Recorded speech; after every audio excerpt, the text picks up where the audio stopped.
प्रश्न संख्या 9, प्रश्न संख्या 9 और 10 में एक कथन दिया हुआ है और उस कथन के ऊपर कुछ निष्कर्ष दिए हुए हैं।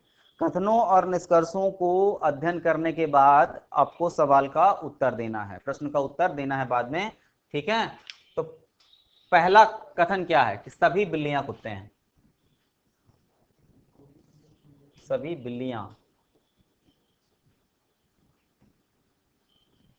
ये बिल्ली हैं, ठीक है, और सब बिल्ली क्या हैं, कुत्ते हैं, ठीक।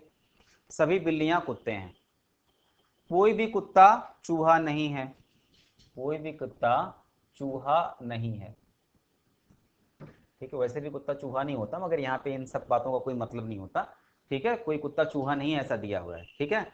अब कुछ चूहे चीता नहीं है, तो चीता अलग हो सकता है कहीं, कुछ चूहे चीता नहीं हो सकता है, हो सकता है सारे चूहे चीता ना हो सकता है कि कुछ इस तरीके से आया हो, ठीक है। तो कुछ भी कंफर्म नहीं दिया हुआ है, तो इस तरीके से आप अलग से चीता को बना लें। और कुछ बिल्लियां घोड़े हैं, कुछ बिल्लियां घोड़े हैं, तो इस तरीके से आप घोड़ा बना सकते हैं, कुछ बिल्लियां घोड़े हैं, ठीक। अब पहला निष्कर्ष, पहला निष्कर्ष कि सभी चीतों का घोड़ा होना एक संभावना है। तो बिल्कुल हो सकता है कि सभी चीते घोड़े हों, क्योंकि चीते और चूहे के बारे में केवल हल्का सा इंस्ट्रक्शन ये दिया गया है कि कुछ चीता चूहा नहीं है, ठीक है। बाकी तो कुछ ऐसा नहीं बताया गया, अर्थात ये बिल्कुल संभावना सही हो सकती है कि सभी चीते घोड़े हों।